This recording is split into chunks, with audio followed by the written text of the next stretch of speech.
Hello friends, అందరికీ నమస్కారం. Friends, ఈ వీడియోలో ఇప్పుడిప్పుడే ఆంధ్రప్రదేశ్ రాష్ట్ర వ్యాప్తంగా ఉన్నటువంటి రైతులందరికీ మనకు ఊహించిన శుభవార్త వచ్చిందండి. రైతుల ఖాతాలోకి ఆంధ్రప్రదేశ్ రాష్ట్ర ముఖ్యమంత్రి నారా చంద్రబాబు నాయుడు గారు 400 కోట్ల రూపాయలైతే విడుదల చేస్తున్నారండి. అలాగే దీంతో పాటుగా మనకు ఒక్కో రైతుకి 10,000 రూపాయల డబ్బులు కూడా అయితే పంపిణీ చేస్తున్నారు. సో ఈ యొక్క డబ్బులు అనేది మనకు ఎప్పటి నుంచి ఖాతాల్లోకి పడుతున్నాయి.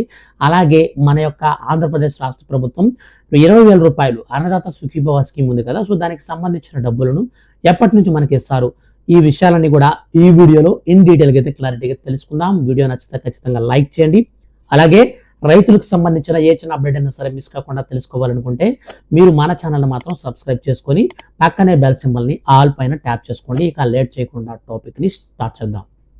ఫ్రెండ్స్, ఆంధ్రప్రదేశ్ రాష్ట్ర ముఖ్యమంత్రి మేము అధికారంలోకి వస్తే ఖచ్చితంగా ఒక్కో రైతుకి 20,000 రూపాయల వరకు అన్నదాత సుఖీభవ డబ్బులను అయితే ఇస్తామని చెప్పి రాష్ట్ర ప్రభుత్వం ఎన్నికల ప్రచారంలో భాగంగా హామీ ఇచ్చింది. హామీ ఇచ్చినటువంటి విధంగానే ఇప్పుడు మన యొక్క రాష్ట్ర వ్యాప్తంగా ఉన్నటువంటి రైతులందరికీ ఈ యొక్క 20,000 రూపాయల్లో తొలి విడత కింద మనకు 9,000 రూపాయలు అయితే విడుదల చేయాలి. అందులో కేంద్ర ప్రభుత్వం 2,000, రాష్ట్ర ప్రభుత్వం 7,000 రూపాయలు. సో ఈ యొక్క 7,000 రూపాయలను వచ్చేసి మనకు మన యొక్క రాష్ట్ర ప్రభుత్వం బాధ్యత కాబట్టి సో దీనికి సంబంధించి ఊహించని శుభవార్త చెప్పింది. సో ఇదేంటో మనం తెలుసుకోబోయే ముందుగా మన యొక్క రాష్ట్ర వ్యాప్తంగా రైతులకు 10,000 రూపాయలు అలాగే 400 కోట్ల రూపాయలు విడుదలైతే మనకు చేశారు కదా. సో ఈ యొక్క 2 అప్డేట్స్కి సంబంధించి ఒక నోటిఫికేషన్ అయితే వచ్చిందండి. ఆ నోటిఫికేషన్ క్లారిటీగా చూసుకున్న తర్వాత అన్నదాత సుఖీభవ డబ్బులు ఎప్పటి నుంచి ఖాతాల్లోకి పడతాయో మనకు డేట్ అయితే అనౌన్స్ చేశారు కదా, అది నేను మీకు క్లారిటీగా ఎక్స్ప్లెయిన్ చేస్తాను. సో మనకు మొట్టమొదటిగా రైతులకు సంబంధించి చూస్తే చూడండి, అమరావతిలో ఉన్నటువంటి రైతులకైతే రాష్ట్ర ప్రభుత్వం కౌలు డబ్బులను అయితే విడుదల చేసింది. రైతుల ఖాతాల్లోకి సిఆర్డిఏ కౌలు డబ్బులను జమ చేసింది. ఏపీ రాజధాని అమరావతి నిర్మాణం కోసం గతంలో 28,656 కోట్ల రూపాయలనైతే మనకు దాదాపు 34,000 ఎకరాల భూములకు అయితే ఇచ్చారనమాట. వీరిలో చిన్న సన్నకారు రైతులు కూడా ఉన్నారు. అయితే 2014 నుంచి వీరందరికీ ప్రభుత్వం ఏటా కౌలు చెల్లిస్తూ వస్తుంది. తొలుత 10 ఏళ్ళు వాళ్ళకి వార్షిక కౌలు చెల్లించాలని నిర్ణయించారు. టీడీపీ తర్వాత అధికారంలోకి వచ్చిన వైసీపీ కూడా అమరావతి రైతులకు కౌలుని చెల్లిస్తూ వచ్చింది. అయితే ముందుగా అనుకున్న 10 ఏళ్ల గడువు ఇటీవల ముగియగా టీడీపీ కూటమి ప్రభుత్వం మరో 5 ఏళ్ల తేదీని పొడిగించింది. రాజధాని రైతుల కోసం తీసుకున్న ప్రతి ఎకరానికి మరో 5 ఏళ్లు వార్షిక కౌలు చెల్లించాలని సీఎం చంద్రబాబు నాయుడు నిర్ణయించారు. ఈ నిర్ణయం మేరకు అమరావతి రైతులకు కౌలు డబ్బులను అయితే జమ చేశారు.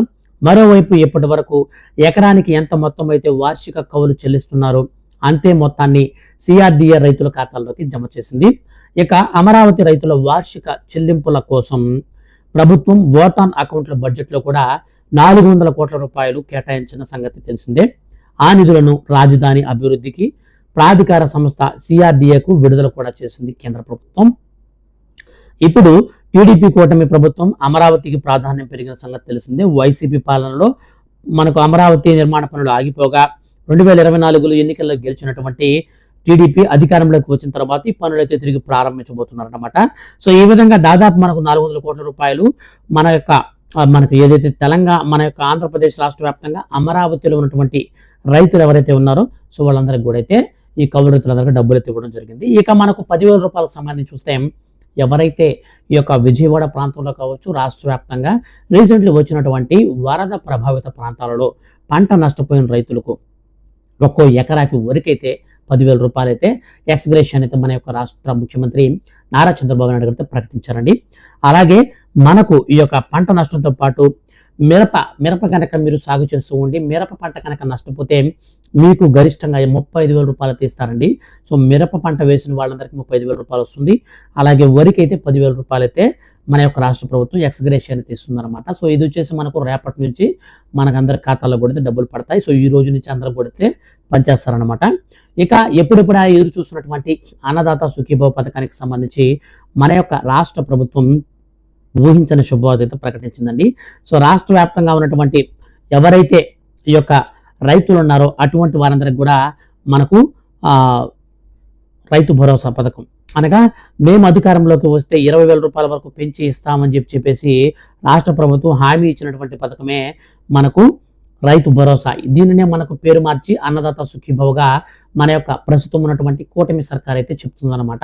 ఈ డబ్బులు వచ్చేసి మనకు ఎప్పటి నుంచి పడతాయి అని అంటే, సో రాష్ట్ర వ్యాప్తంగా ఉన్నటువంటి రైతులందరికి సంబంధించి కొన్ని కొత్త విధి విధానాలు అయితే ఖరారు చేశారండి.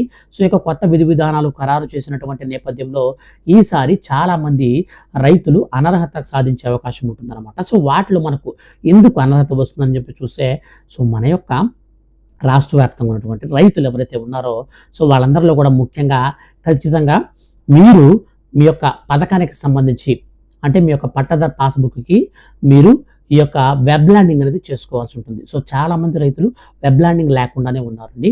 సో మీ యొక్క పట్టాదారు పాస్బుక్కి మీ యొక్క ఆధార్ కార్డ్ని వెబ్ ల్యాండింగ్ అయితే లింక్ చేసుకోవాలి.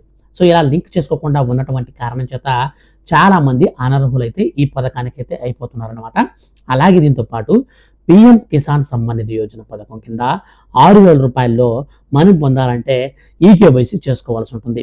సో చాలా మంది దాదాపు 2 నుంచి 3-4 లక్షల మంది దాకా ఆంధ్రప్రదేశ్ రాష్ట్రంలోనే కేవలం ఈ యొక్క ఈకేవైసీల కారణంగా ఈ పిఎం కిసాన్ సమ్మాన్ నిధి పథకానికి కూడా అనర్హత అయితే సాధిస్తున్నారనమాట. సో అనర్హులందరికీ కూడా ఒక్క పథకం కూడా అయితే అమలు చేయరండి. అందులో భాగంగానే ఇప్పుడు ఈ యొక్క ఈకేవైసీ చేసుకున్నటువంటి వాళ్ళందరికీ కూడా మనకు డబ్బులు అయితే 18వ విడత డబ్బులు కొడితే కేంద్ర ప్రభుత్వం విడుదల చేస్తుంది.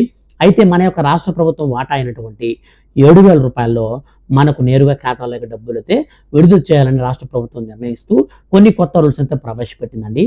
సో యొక్క రూల్స్ ప్రకారం చూస్తే మన యొక్క ఆంధ్రప్రదేశ్ రాష్ట్ర వ్యాప్తంగా ఉన్నటువంటి రైతులు ఎవరైతే ఉన్నారో అటువంటి వారికి 10 ఎకరాల కంటే మనకు తడి లేదా మెట్ట భూమి 2 కలిపి 10 ఎకరాల కంటే మించకుండా ఉండాలి. సో 10 ఎకరాల కంటే మించిపోయిందంటే మనకు ఈ యొక్క పథకానికి సంబంధించిన డబ్బులు రావు.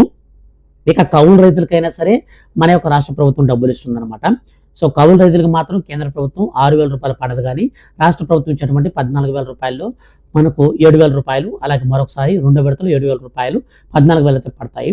అయితే కౌలు రైతులు ఖచ్చితంగా అప్లై చేసుకోవాలనుకునే మనకు వచ్చే నెలలో కౌలు రైతు కార్డులకు సంబంధించి రాష్ట్ర ప్రభుత్వం జారీ అయితే చేస్తుంది. సో అప్పుడు మీరు అప్లై చేసుకోవాల్సి ఉంటుంది. ఈ లోపల మీరు మీ యొక్క బ్యాంక్ అకౌంట్, మీ యొక్క ఆధార్ కార్డు, ఎవరి భూమి అయితే మీరు కౌలుకు తీసుకున్నారో ఆ భూమికి సంబంధించినటువంటి పట్టాదారు పాస్బుక్ జెరాక్స్, దాంతోపాటు ఆ సొంత భూమి కలిగినటువంటి యజమానిదారుని యొక్క ఆధార్ కార్డుని మీరు తీసుకొని మీరు ఈ 4 మీ యొక్క విఆర్ఓ గారి దగ్గర ఇస్తే అప్పుడు మీకు ఈ యొక్క పథకానికి సంబంధించి అప్లై అయితే చేస్తారనమాట. సో అప్లై చేసిన తర్వాత మీకు కౌలు రైతు కార్డు కూడా తీస్తారు. సో అప్పుడు మీరు ఈజీగా ఈ యొక్క స్కీమ్ని అయితే మీరు పొందొచ్చు. అయితే ఇప్పుడు మన యొక్క రాష్ట్ర వ్యాప్తంగా సొంత భూమి కలిగిన వారు కూడా ఖచ్చితంగా మీరు 10 ఎకరాల కంటే తక్కువ భూమి కలిగి ఉండాలి. కుటుంబంలో ఎంతమంది పేరు మీద భూమి ఉన్నా అంతమందికి ఈ స్కీమ్ అయితే వర్తిస్తుంది. కానీ రేషన్ కార్డు అనేది ఖచ్చితంగా కలిగి ఉండాలి. సో రేషన్ కార్డు కనుక మీ దగ్గర లేకపోతే మీకు ఈ యొక్క రైతు భరోసా అనగా అన్నదాత సుఖీభవ పథకానికి సంబంధించిన డబ్బులు రావు. సో రేషన్ కార్డుని అయితే ఈ పథకానికి లింక్ చేసేసారండి. ఇక నుంచి